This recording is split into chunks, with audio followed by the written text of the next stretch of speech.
Okay, in this video, I'm going to be talking about the skeletal system. I'm going to be using my slides as well as some videos that I got from YouTube. The skeletal system includes all the bones of the body, plus the joints where they attach to each other.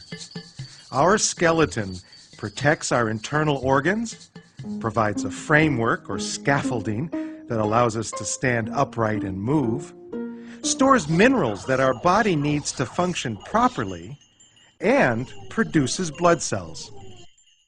Our muscles, pulling this way or that way on our bones, produce movement.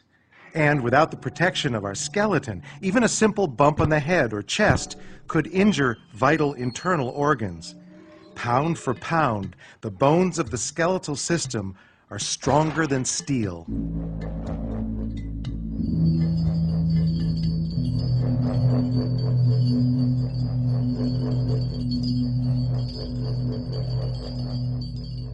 The skeletal system is made up of 206 different bones, which come in 4 basic shapes. Long bones, such as the femur. Short bones, like the wrist and ankle bones. Flat bones, such as those in the skull or scapula. And irregular bones, like the vertebrae. There are 2 types of bone tissue. Compact bone, which is dense, smooth, and very strong, and cancellous bone, which is spongy and lightweight. Both types of bone tissue contain living cells, which help make repairs if a bone is injured or broken. A typical long bone has a main shaft called the diaphysis, composed of compact bone, and 2 ends called epiphyses, composed of cancellous bone. The main shaft is covered with a membrane of living cells called periosteum, to which muscles and tendons attach themselves. Inside the main shaft is a cavity called the medullary cavity, which contains bone marrow. Bone marrow stores fat, produces blood cells, and plays an important part in the body's immune system.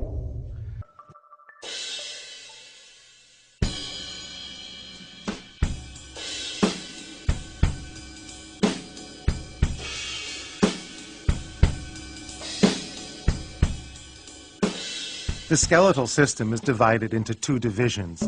The axial skeleton, which consists of bones that form the longitudinal axis of the body, and the appendicular skeleton, which consists of bones that are appended to the axial skeleton.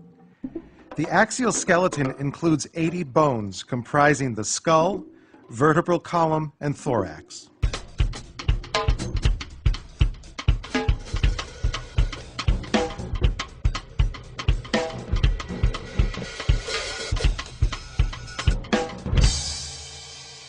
The appendicular skeleton consists of the bones of the shoulders, upper extremities, hips, and lower extremities.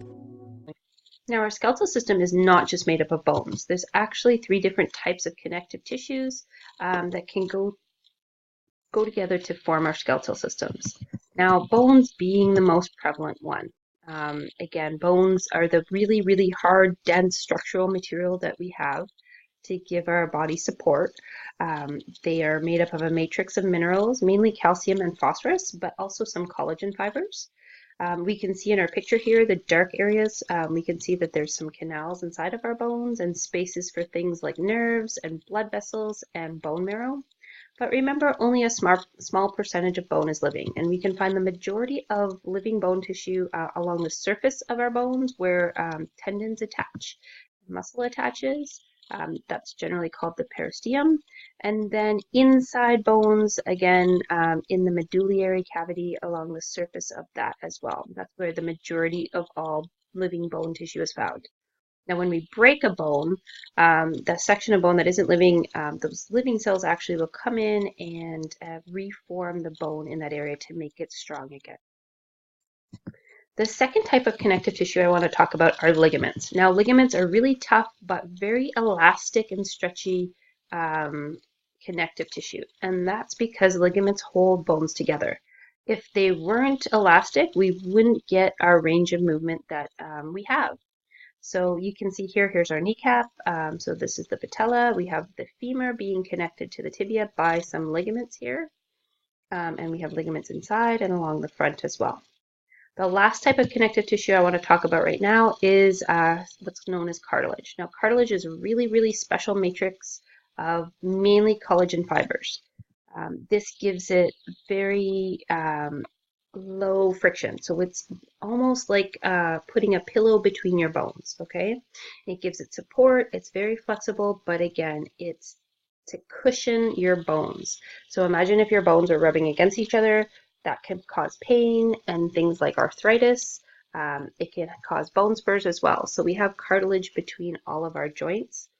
The other place where we find a lot of cartilage is on structures in our body where we want to have support, but we want it to be very flexible. Things like our ears that can bend, our nose, right? And again, in our trachea.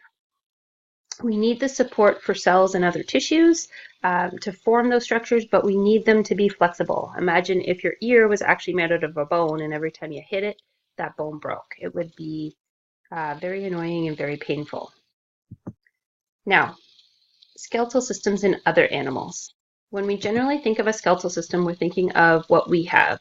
So all vertebrates have what's known as an endoskeleton, meaning our skeleton is actually inside our body, and the muscles attached to it, and then it's covered by skin. So the skeleton is actually on the inside. Now, other animals, like invertebrates, things like jellyfish and worms, they have no skeletons or rigid structures whatsoever, and that suits them for the environment that they're in. If you think of a worm, if it actually had a skeletal system, it wouldn't be able to wriggle its way through the ground, and that would actually impede them living in that habitat. Now, the other type of skeleton that you can find are on things like insects and arthropods, and that's known as an exoskeleton. And an exoskeleton means that the skeleton is actually on the external structure or on the outside of the body, and the muscles are actually attached on the inside.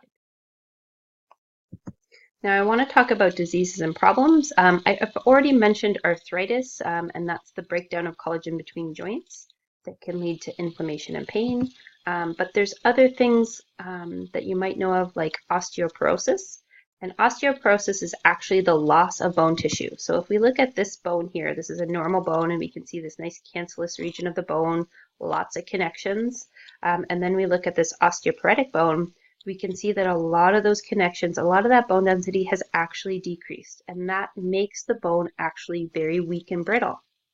Now, the thing about osteoporosis, you don't actually feel any pain, you don't get lighter because you're losing bone density.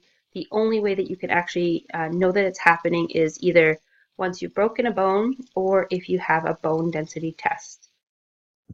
Obviously, the other thing that could impact things like our skeletal system are just basically physical impacts and stresses. For example, we can break or fracture bones. And again, here we have an X-ray, our medical imaging technology that looks at broken bones. And that's it for the skeletal system.